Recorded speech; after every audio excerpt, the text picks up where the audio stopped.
PGY5 chief residents on the topic of optimizing perioperative weight and health. Spencer Michalke is going to be our speaker. Spencer is a native of Idaho who attended undergraduate at Brigham Young University and then medical school at Wake Forest University. And we were fortunate to match him here for our residency program 5 years ago. He's headed into fellowship at plastic surgery at the University of Mississippi next year. And hopefully over the next 45 minutes or so, we'll hear about how to optimize our patients in terms of their weight and health. So thank you, Spencer.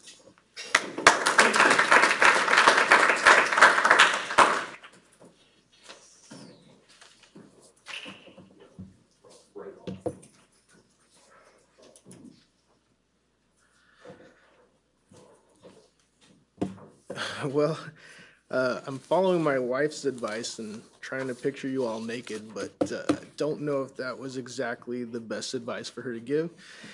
But we'll start off with a good morning. I wanted to talk about this subject because it's been weighing on my mind for many years.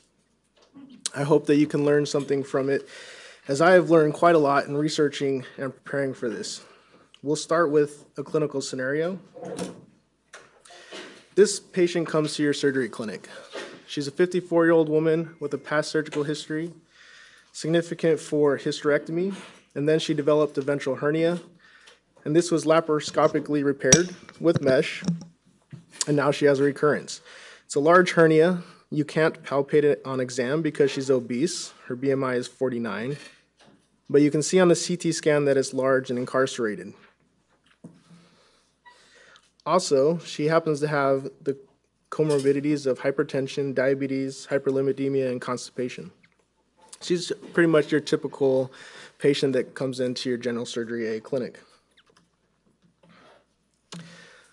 So, she sound familiar, anybody? What are your recommendations for this patient? Dr. Bill, what would you do for her?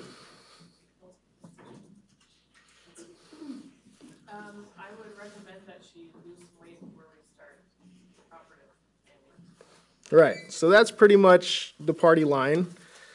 Come back and see me in 3 to 6 months, lose some weight, talk to your PCP. You effectively kick the can down the road for another 6 months.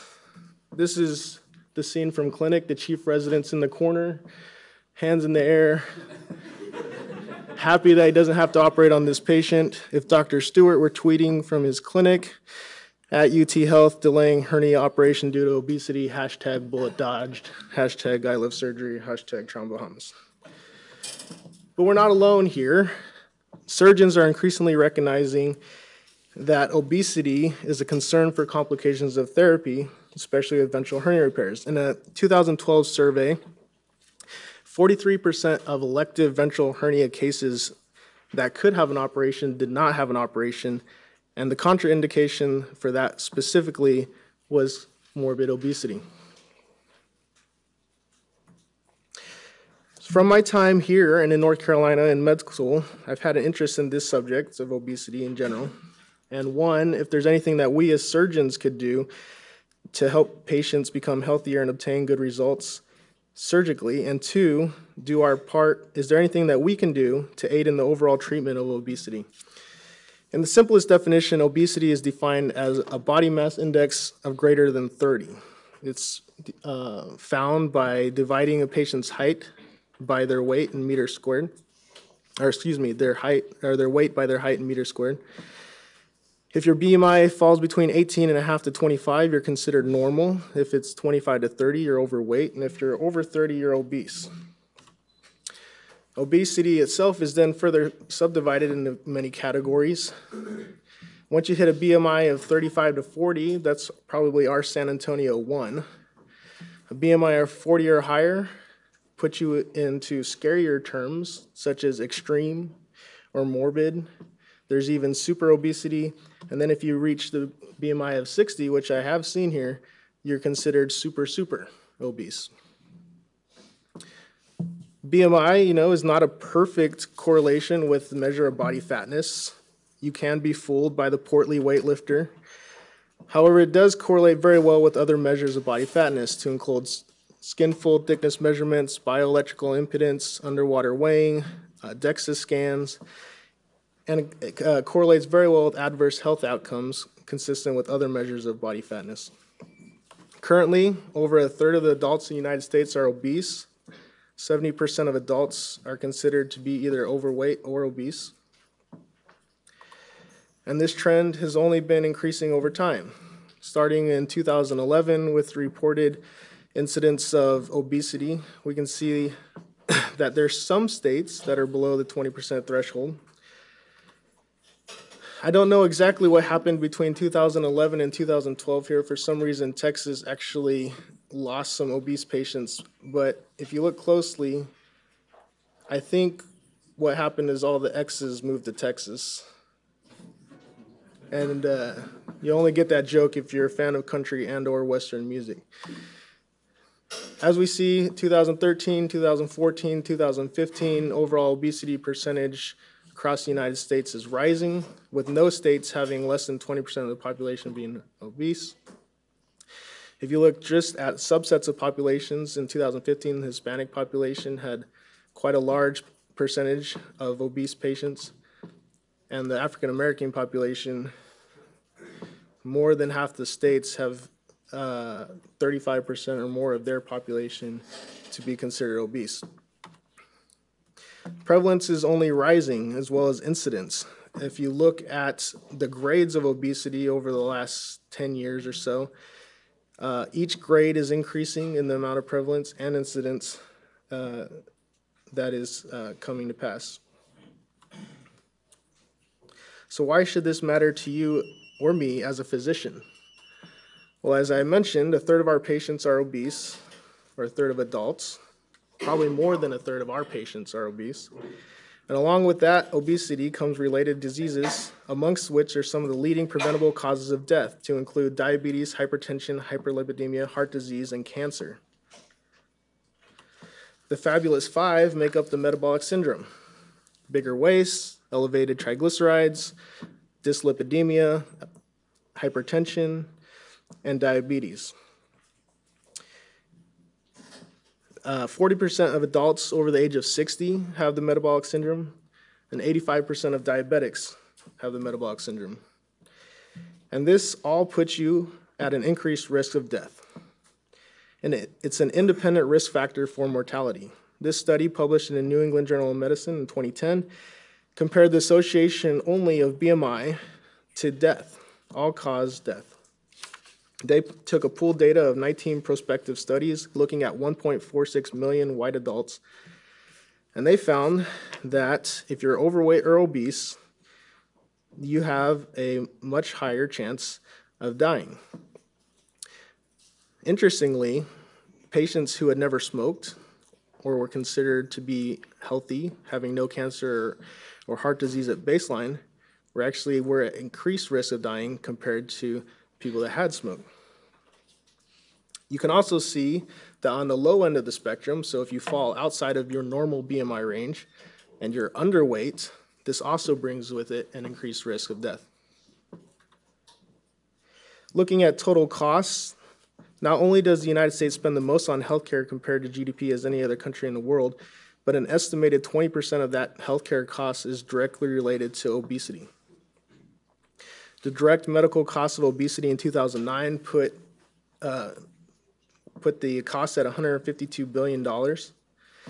And those costs have only been rising, with the newest estimate being closer to $180 billion. In 2006, the medical costs for obese people were approximately $1,400 more than for people of healthy weight. Indirect costs of obesity in 2009 were about $30 billion a year, with absenteeism costing employers approximately a fifth of that cost. Just decreasing the prevalence of obesity can lead to huge savings in healthcare dollars.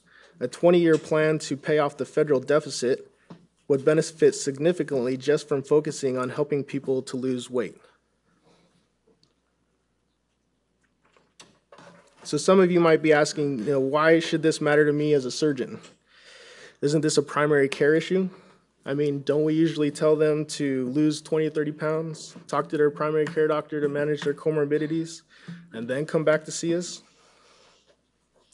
Well, as you can see, there are many issues related to obesity and surgery. One, it increases technical difficulty. It can increase your operative time. Anesthesia becomes more difficult. Complications in general increase.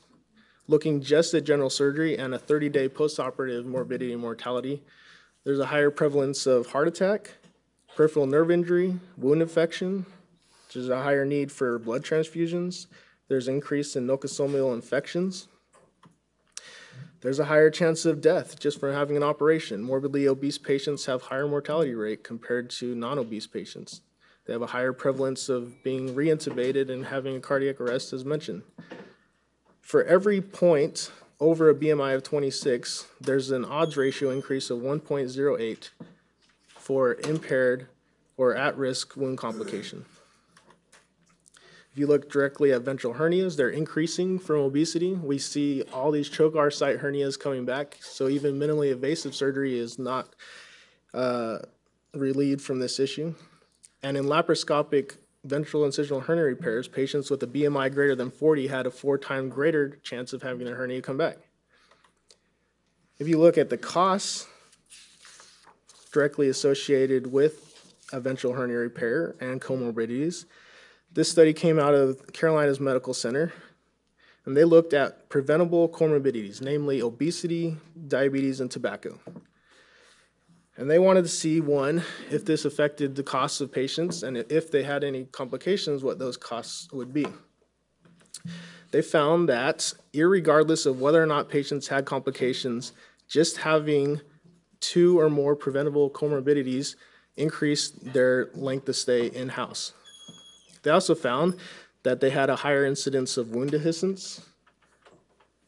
For those that did have an infection, only the ones with comorbidities had a mesh infection. This is not statistically significant, however, it is interesting. And the chance at readmission was much higher in patients that had preventable comorbidities. Total charges, if you look at the total charges of patients with no preventable comorbidities, no obesity, no tobacco use, no diabetes, their total charges were about $30,000. For people that had 2 or more comorbidities, their total charges were about $60,000, significant to a p-value of 0.002, and this is without complication. If you look down at the bottom chart, patients that had no comorbidities but did have a complication ended up spending about as much as patients that didn't have complications. If they did have complications, then the healthcare dollars shot up significantly, looking at total charges of $80,000. If you look at subspecialties in trauma critical care, there's larger incidence of pulmonary complication. There's more ICU days, more days on the vents, higher chance of ARDS, more failed extubations. There's more days in the hospital. There's a higher chance of death in severe trauma. You have more rib and extremity fractures and larger cost of trauma in total. Looking at the colorectal literature, in a recent meta-analysis of laparoscopic resections, they had a higher chance of converting to open, they had higher wound infections, and they had higher amount of anastomotic leaks as compared to the obese versus non-obese groups. In the vascular literature, they have higher incidence of wound infections, especially of the groin. They have higher incidence of PEs and MIs. They have increased operative times, technically challenging fistulas, and bypasses. One thing that I came across while I was reaching this, and a little bit interesting, is this little puppy dog here. He's got the folds and they're getting them down. But there's a cure for that, the Traxi Peniculus retractor. So I never had seen this before until I started looking at this, but apparently there's this large sheet of plastic that can help pull a pannus up very quickly so you can get access to the groin. Helps decrease surgical site infection and help you get better access during surgery. During transplant surgery, so there's an increased number of transplants due to cirrhosis from NASH. There's an increased number of transplants for kidneys from diabetes and kidney failure.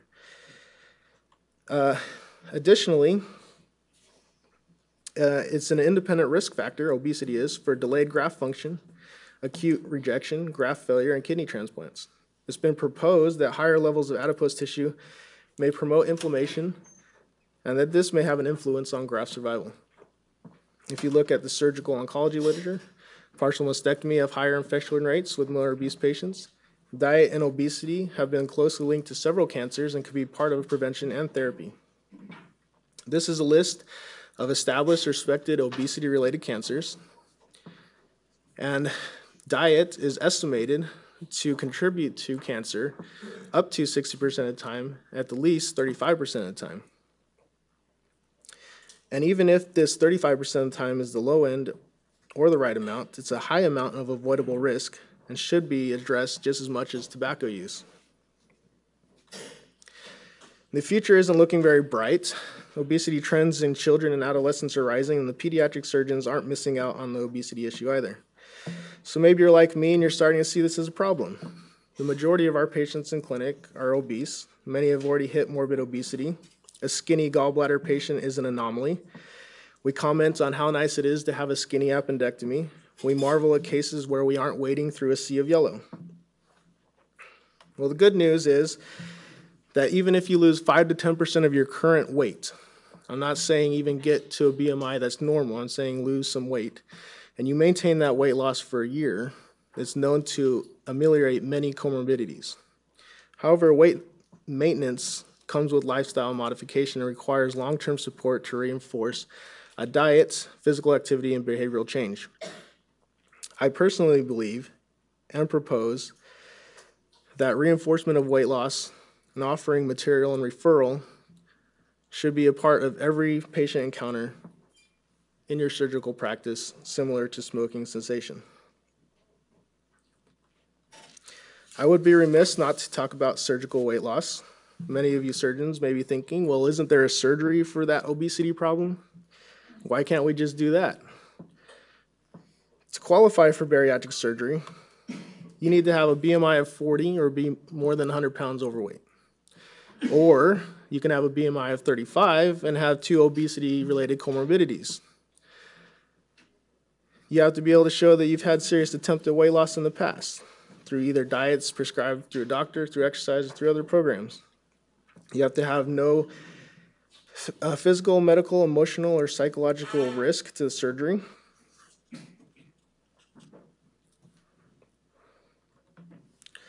Most importantly, you have to have an insurance company that's willing to foot the bill, as currently you're looking at a $25,000 to $30,000 cash operation for a bariatric surgery.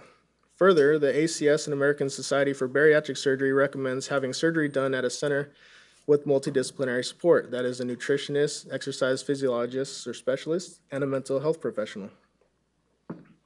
And why is this? Well, on average, patients lose 60% of their extra weight, but studies have shown that significant weight gain still occurs in about a third of patients after reaching their nadir weight from a Roux-en-Y gastric bypass.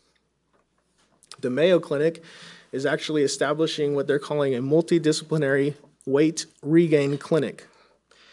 This is specifically geared towards surgical weight loss patients who have started to regain weight. On referral, the patient meets with an endocrinologist, a psychologist, and a registered dietitian to reinforce behavioral changes, which is necessary. In a nation where a large portion of people report eating less than 1 fruit portion a day, as seen on this map of the United States in 2013, behavioral intervention is quite necessary. Sustained weight loss after successful bariatric surgery depends upon the education of patients towards lifestyle changes with continued follow-up. And this brings us to non-surgical weight loss and back to our first patient. So we know she benefit from preoperative weight loss management. Is there an optimal preoperative BMI she should obtain before she has the surgery? Is there anything that we can do in clinic for her? One plan, one piece of advice, one pamphlet that we can give to people? I know I've heard it all, and you've probably heard it all. Eat half your plate, eat only the size of your palm, cut out your carbs, cut out your fat, calorie restrict, eat more protein. Should we get a nutrition consult? What happens with a nutrition consult here at university or UT Health? In a study recently published from the Cleveland Clinic Hernia Center, they take a multidisciplinary approach to complex abdominal wall reconstruction in the obese patient. They show that this approach can be successful and reduce preoperative weight and help patients to maintain weight loss. In a study of 25 patients, they had a mean BMI of loss of 9 points preoperatively. They had an average preoperative weight loss of 24 kilograms, and a large majority of their patients were able to maintain this weight loss for 18 months. So what do?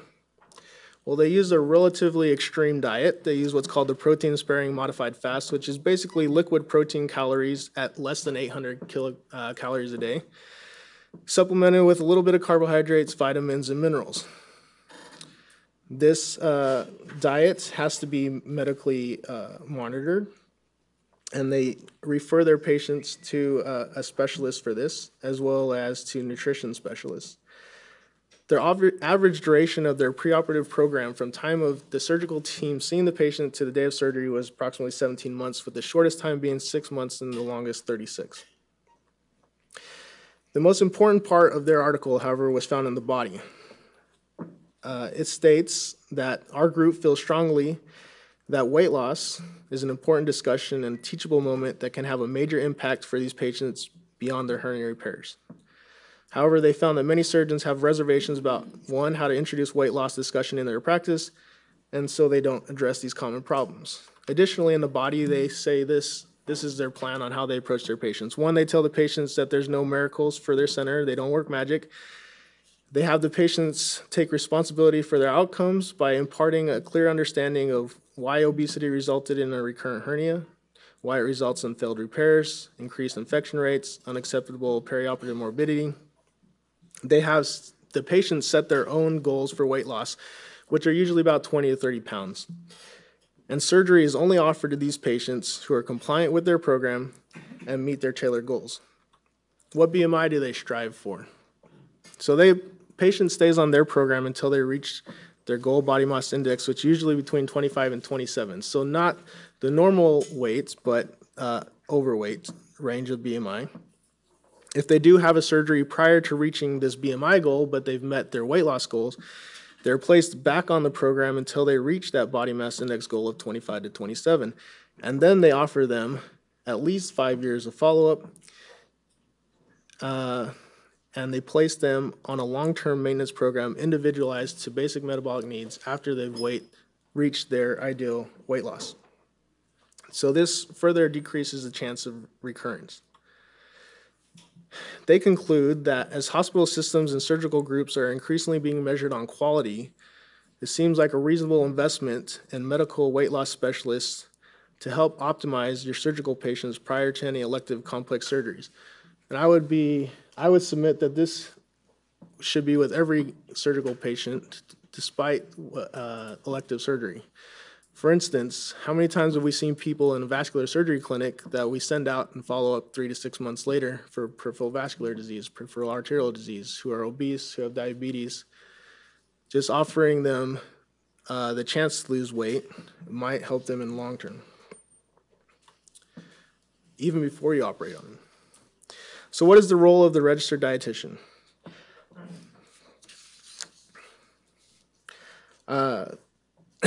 I called over to the nutritionists here at university, and I talked to them, and they were all very nice and very helpful. The first thing I actually found out was that they're not called nutritionists, they're called registered dietitians. They work out of many locations for University Hospital, mostly outpatient settings at the Texas Diabetes Institute, the Robert Brady Green, Northwest, South, and Southwest clinics. They do what is called medical nutrition therapy. It's the legal definition for nutritional counseling. And they have 6 of them that go between those clinics. Not nearly enough. They mostly concentrate their efforts on cardiac rehabilitation patients. If you want your patient to see a nutritionist, you have to put a consult in Sunrise. And the way to find it is to type in TDI. And then you find diabetes health education, nutritional counseling. The important part from talking to them is, one, you need to click that they need follow-up medical nutritional therapy, MNT. You need to choose that you're choosing it for obesity and weight loss, and you can add on there a weight loss class, a group class as well. The registered dietitians here concentrate on meal planning that uses the healthy plate method, which is basically aiming at calorie restriction through portion control. They look for a calorie goal of 30% deficit or on average about 1,500 kilocalories a day. They also have several classes that are available, healthy living classes that are free, cooking classes that are nearly free, and there's actually a pretty nice gym at the TDI that they can use. However, it costs $12 a month. There are no contract fees, but you do have to do a referral TDI consult for exercise. The benefits is that the patient receives an individualized fitness plan from a fitness instructor or exercise specialist to also help maintain their weight loss. So what's the healthy plate? This is what the healthy plate looks like for adults that is given to all these patients. It's filled with all these little bits of words all the way around, talking about how many portions people should eat. They're also given this chart filled with a lot of itty-bitty words about how much people should eat and what calories are involved with them. Overall, it's a relatively convoluted mess. So the real question is, are our registered dietitians teaching the right thing? And is there any data to support telling people to eat a certain way? If you think back to medical school, how much time did you spend on learning nutrition and weight loss in school? Did you know that most patients feel that doctors should be the authority on this matter? Do you feel like you're an authority on this matter? I know I spent 1 hour in medical school on this subject, one class session. So what are the diets or tools that are available out there? There are a lot of diets, and patients expect us to know a lot about all of them. And this list is not nearly exhaustive. They each have a wide range of what they consider to be an effective plan for weight loss. If you look at the Atkins diet, it's a ketogenic diet, low carb, high protein, high fat. You pretty much eat as much meat and fat as you want as long as you skip the bun. The paleo diet, also a low to medium carb diet with high protein, but they skip out on some grains and some oils and fats. The Mediterranean diet is usually low fat, medium carb, medium protein. South Beach, another high protein, low carb diet, but however they emphasize low fat. The Zone diet is 30-30-40, fat, protein, and carbs. Weight Watchers is calorie counting. Jenny Craig is calorie counting. There's a guy named Hobb who is a dietitian professor at Kansas State University that recommends the junk food diet, which is actually a 1,500 kilocalorie a day diet based on Twinkies and Hostess.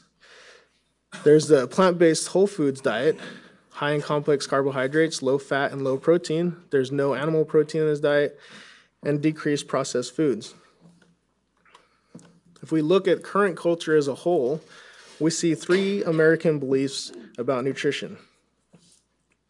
1, protein is the most important macronutrient. 2, the only place to get protein is from animals. And 3, health problems are largely a result of not obtaining enough of number 1.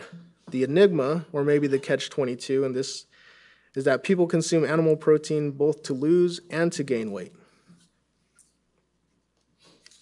In 2001, a review was done of the popular diets available and the research that was available on them at the time. They took the evidence and they rated it, giving it evidence categories. And they found that in the short term, all diets work. That is, if you restrict your calories enough to about 1,400 to 1,500 kilocalories a day, you would lose weight, regardless of macronutrient composition. It didn't matter what type of diet you did. Low fat, low carb, moderate carb, very low fat, high protein, high fat, low carb, all lost weight if the calories were restricted. Science just doesn't support the popular belief that protein causes weight loss and that carbohydrates cause weight gain independent of caloric intake. So we've established that all diets work in the short term. There's even been some randomized control trials taking several of those diets from that list that I showed you and comparing them against one another. Unfortunately, the problem with all these randomized control trials are the fact that they only show 2 things. 1, that patients can't stick to a diet. They had about 65 to 70% attrition, depending on the diet that people were placed on. And 2, even if they stuck to a diet, they didn't really stick to it. People that were placed on what was called the Ornish diet, which was a vegetarian diet with 10% fat, actually concluded the study eating about 30% fat. So, the crux of the matter is maintenance. After all, we don't want to lose weight only for 6 months. We don't want to be lean only for 6 months, but rather for the rest of our lives. Ideally, we'd have randomized control trials. The same study that looked at all these diets actually found that for patients with weight loss for at least a year, at about 30 pounds, who maintained this weight loss for up to 5.1 years, had a diet with the following energy consumption. 20% was fat, 56% was carbs, and 20% was protein. They also found that successful weight loss is from a diet high in vegetables, fruits, and complex carbohydrates, and low-fat dairy, thus becoming a moderate fat, low-calorie diet that prevents weight gain and results in weight loss and weight maintenance. They concluded that the American public needs to be told and needs to believe that diets are not followed for 8 days, 8 weeks, or 8 months, but rather for life and basis of everyday food choices. Because we don't have very good randomized clinical control trials, we have to turn to epidemiological studies to look at a broad overview of what diet may do for people. Ideally, we'd have 5 or 10 or 20-year randomized control trials, but as I said, it's hard enough to get people to follow it for 6 months to a year. All these epidemiological studies here have focused on or found data attributed to obesity and the type of diet that people eat. What they all found was that there's a positive correlation between meat consumption and weight gain over time, while controlling for confounders such as total energy intake, dietary pattern, illness, age, etc. If you look at the Adventist health studies, the Adventist population has provided us with some great data regarding health in population. It's a study done among the Seventh-day Adventists who have a theological belief of not eating meat. They also abstain from tobacco and alcohol. There's a large portion of church members that participate in this study. 96,000 of the Adventists were enrolled in the latest version of the Adventist Health Study that was most recently released. If you look at their dietary habits, 8% of their group are vegan, eating no meat or animal products. 28% are lacto-ovo-vegetarian, consuming only milk or eggs with no meat. 10% are pesco-vegetarian, eating fish along with milk and eggs. 6% are semi-vegetarian, that is, they eat red meat, poultry, or fish, but only less than once a week. And 48% are non-vegetarian, or what's considered to be your typical omnivore.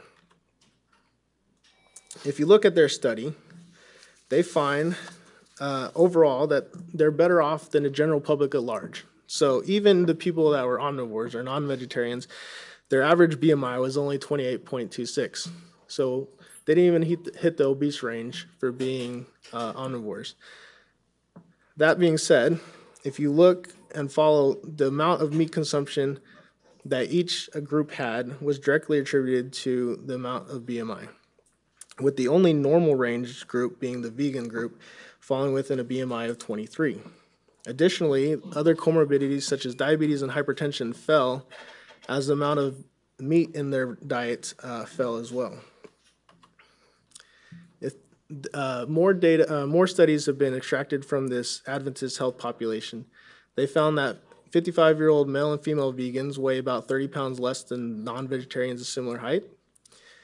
They found that levels of cholesterol, diabetes, hypertension, and the metabolic syndrome all had the same trend. The closer you are to being vegetarian, the lower the health risk in these areas. And they even found that patients who are eating complex carbohydrates had lower levels of diabetes compared to non-vegetarians, which seems to go against the theory of the carb-controlled diet for obesity. Not too long ago, a quasi-controlled trial was done with Geico. They took employees from 10 sites and put half of their participants on a low-fat vegan diet and had the other half stay with their prior diet. They looked at them for a total of 18 weeks. They even got the cafeteria at the Geico places to serve vegan options. They provided material and classes for patients, and they instructed them not to change their exercise habits. What they found was that those that followed the low-fat vegan diet lost an average of 9.5 pounds.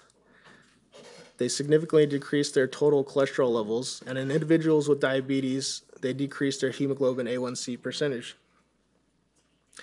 They additionally found from a physical and emotional well-being scale that those that were on the plant-based diet felt they had greater physical functioning, both at work and not at work. They had less fatigue. They had more emotional well-being. They felt like they had more social functioning. I don't understand what this exactly means, but it sounds nice. They had less pain. Interestingly enough, the people that were on the control diet had more depression afterwards than before. I can only assume this is because they saw their colleagues experiencing such great success. So why does this happen? Well, the theory of volumetrics is proposed by Dr. Barbara Rolls. Basically, low calorie density food per gram prevents the overconsumption of calories. So if you look at caloric density and how much we can eat, if you eat fruit and vegetables and whole grains and beans, you fill up on less calories and less fat than if you were to eat processed foods or animal products. If you look at the cholesterol and fat content of food, you can see here that even in very small portions of meats or dairy or egg, you have a very high amount of cholesterol and fat. I don't know anybody that makes an omelet with one egg. So if you take 3 eggs and you make an omelet, you're looking at 15 grams of fat. If you take some chicken with no skin, 3 ounces is maybe a chicken wing. So how much do you eat? If you look at beef, for instance, well, let's look at a 10-ounce ribeye. We'll compare it to a sirloin. So a 10-ounce ribeye, which is considered by most to be a small steak, especially if you happen to venture over to Ruth's Chris, where they lather their steaks in butter after they cook them, you're looking at a total fat content of at least 36 grams from a 10-ounce steak, probably more since ribeye is marbled and higher than a sirloin. And all these fit very nicely into your stomach very easily. If you look at vegetables, however, they have 1, no cholesterol, and 2, very, very, very minimal fat. You can eat as much of these as you want, and you're going to be full, and you're going to calorie restrict yourself just by eating. Additionally, there's fiber in fruit and vegetables that aids in decreasing caloric density by adding bulk and by holding water. We all know that high fiber diets prevent nearly every colorectal disease that currently afflicts man. But it also decreases glycemic load and decreases hunger. Insoluble dietary fiber helps increase your satiety. So the big question is any meat okay? There was a comparative effectiveness of plant-based only diets for weight loss. This was actually a randomized controlled trial of 5 different diets, starting from omnivore to semi-vegetarian, pesco-vegetarian, vegetarian, and vegan. They all received the same information, overview of their assigned diet. They were taught how to do grocery shopping and given tips. They were showed how to look at labels. They were given meal planning and success for dining out. They were talked to and met with on a consistent basis for the length of the study. And what they found was, 1, everybody lost some weight by 2 months, and everybody had lost more weight than they started with by 6 months. However, the only diets that had sustained and maintained weight loss were the vegetarian and vegan diets. So what are the side effects of these diets? Well, the Atkins diet, which is on the left, reads like a really bad medical commercial. Constipation, halitosis, headache, nausea, fatigue, gallstones, bloating, heart attack, coronary artery, stroke, and deficiency in all those vitamins and minerals. If you look at the whole foods, plant-based, low-fat diets, the biggest side effect that most people complain about is flatulence and those around them. And 2, there may be a need for vitamin B supplementation. But if we look at the population as a whole, even those that do eat meats also have to supplement vitamin B12. So what are the benefits to a whole food plant-based diet? 1, there's reversal of the metabolic syndrome. 2, there's no counting. You can eat as much as you want. 3, there's actually reversal of coronary artery disease and erectile dysfunction. And this is the only diet, only medical prevention other than high-dose statins that has actually been shown to reverse coronary artery disease. And there's prevention and treatment of cancer. This is Dr. Caldwell Esselstyn. He is a surgeon at the Cleveland Clinic, and he's also a fellow of the American College of Cardiology. He began treating patients who had advanced coronary artery disease, who had undergone bypass procedures and were considered to be terminal. That is, there was no other surgery or intervention that could be done for their heart disease. He put them on a low-fat vegan diet, and he obtained pre- and post-angiograms. He showed radiographically that coronary plaque was reversed on this diet. He showed that myocardial perfusion was also increased with positron emission tomography of the heart. It would be interesting to see what this diet could do in patients with peripheral arterial disease, as I believe no studies have yet have been done on this population. Now, there's a caveat to all of this. This is considered vegan. I myself have partaken in probably pretty much all of these because they taste really, really good. Ben & Jerry's has this amazing peanut butter and cookie non-dairy ice cream. It tastes amazing. You should go find it. But eating this does not constitute a whole foods, plant-based, low-fat diet. So just saying you're vegan and that you eat a vegan diet does not necessarily mean you're going to lose weight or maintain a weight loss. The big question is, and coming to the end of things, how can this affect my practice? Say I want to start telling people how to actually improve their health and lose weight. Can you bill for this? CMS covers what's called intensive behavioral therapy for obesity. You have to screen patients for obesity, you do a dietary and nutritional assessment, and you counsel them for behavioral therapy to promote sustained weight loss through high-intensity interventions on diet and exercise. And they cover a lot of visits. For the first month, you meet every week. For the first 6 months, bi-weekly. For the first year, if people are losing weight, you can keep meeting. However, this is only restricted to a very small set of physicians, basically general practitioners, family practitioners, general internists, or OBGYN. I don't know why that is, but that's the rule they set up. But can you bill for obesity? Yes, you can. So, for the high complexity level 5 visit, you need two of three categories. You need 4 points for problems, 4 points for data, and something may or may not be high risk. Just documenting obesity in your plan and what you may do for it gives you a point on this high complexity scale.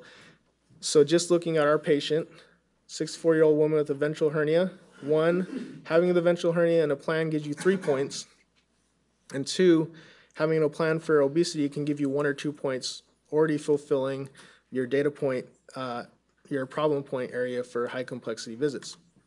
Your data point is pretty much filled out just by seeing the patient in clinic. You independently look at the CT scan, get 2 points. You look at the labs, you get 1 point. You order some tests, you get another point. You summarize their old surgical records and you get 2 points, and there you go. You have a level 5 visit already. Then, say you do decide to operate. If you look over here on the very right-hand side under management options, just the decision to operate makes you a high-risk person or choice. And so you filled all your criteria for a level 5 note. Can we, the surgery department or UT Health, bill for this? Yes, we can. You'd have to do it through a nurse practitioner, a clinic nurse, or a physician assistant. The Davis Clinic, which is in Houston, is actually a bariatric surgical program with in-house medical weight management. They used what's called the Be Healthy program, and they place all their patients on this regardless of whether or not they have a surgery or they just come for weight loss advice. Their Be Healthy program focuses on medical nutritional therapy, mostly around a plant-based diet and education, vegetarian lifestyle support. They teach patients how to go to the grocery store and how to cook. They have deferring programs that they can use, whether or not they're looking for rapid weight loss or gradual weight loss. And they work with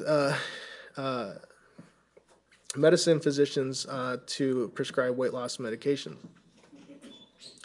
They're also part of the UT physicians as part of UT Health. And this is their fee schedule just for medical nutritional therapy. And maybe they would have some advice for us if we wanted to start such a thing here. The Cleveland Clinic, as I said, already has a multidisciplinary approach, and I think this is the way of the future, especially in regards to overall health management of patients. Here's some recommended reading or viewing if you have some time. I recommend these documentaries. Forks Over Knives, you can usually find on Netflix somewhere. Eating You Alive is a relatively new documentary that just came out. Several books that I recommend reading: Eat to Live, Proteinaholic, How Not to Die. All were extremely useful in the preparation of this talk. There's some websites: the Physicians Committee for Responsible Medicine, PCRM, and nutritionfacts.org. All of these are very helpful for you as a physician, but also provide material that you can supply to patients. I also have up here a few things that can be set out in waiting rooms for patients to read, provided to patients if we're interested in having that provided. You can come take a look at them afterward. In summary, obesity, a BMI greater than 30, is an increasing problem and epidemic with many comorbid conditions. The direct medical cost of obesity has been as high as $152 billion and is rising. If one can maintain weight loss for a year, they can start to see a benefit to comorbid conditions. There are a lot of diet types, and they can all work for short-term weight loss. However, it is usually not sustainable for past a year. And the most sustainable diet for long-term weight loss and maintenance is a plant-based whole food diet, which requires lifestyle modification, but it comes with the added benefit of reversing the metabolic syndrome.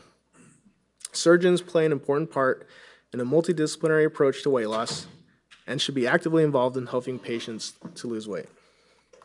There's a list of my references, and I'll take any questions.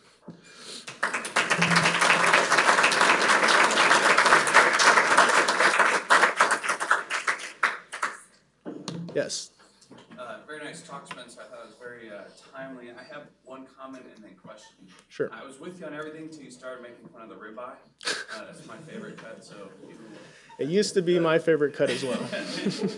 All right, so my real question is well, I have two. So first, have you run across anything that really quantified the effect of alcohol? I mean, I think these are empty calories, and they really inhibit patients. I mean, they might do all the right things, but if they stick to their, not necessarily even beer, if they stick to their wine, 2 glasses of wine a day or whatever they're doing. So alcohol is an empty calorie. If you look, it provides about 7 calories per gram of alcohol.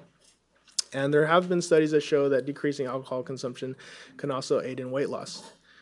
If you look just at the Adventist health studies, which I think is a great overall view of that, only 1% of their population in the study said that they drank alcohol. So I think that just looking at their overall BMI of their population, as I mentioned, even the people that ate meat had a BMI less than 30. So I think, yes, alcohol definitely can play a role. And my second question real quick is in relation to I thought the Rosen article on the intensive weight loss prior to hernia repair, and their goal was 27 to 25 BMI. It was very interesting. Were all those patients recurrent hernias, or was that also primary hernia group as well? They're mostly a tertiary referral center dealing in high complex recurrent hernias. Okay, so in that setting, they're all pretty much recurrent. Pretty much. Okay. Dr. Dan? So great talk. You've educated me, and the only thing you really didn't cover was kind of the history, which has led to my thinking about this, that you have changed somewhat today. And if you think about the history of obesity in this country, most people don't realize it started really in the 1970s with the burger wars between Burger King and McDonald's. Correct. Where Burger King invented the Whopper to gain market share, because prior to that, everybody was serving a 2-ounce hamburger. And that was considered plenty of food for an adult. Sure. And today, the Happy Meal constitutes 1.9 times as many calories as the adult full meal did in the early 1970s. Sure. So 2 adults should go into McDonald's today and say, we'd like to split the Happy Meal. They should. And then you get the calories my dad ate and my uncle at 6'6" to 80 used to eat back in the 70s when we go to McDonald's together. It's true. And this is true for even restaurants that people consider to be healthy, such as Chipotle. The calories from one Chipotle burrito should be split between two people. We're just supersizing America, literally. Yeah, and so what I'm getting at is, I find it interesting that the solution is not heading back to where we were historically as to the problem, because the problem was portion size.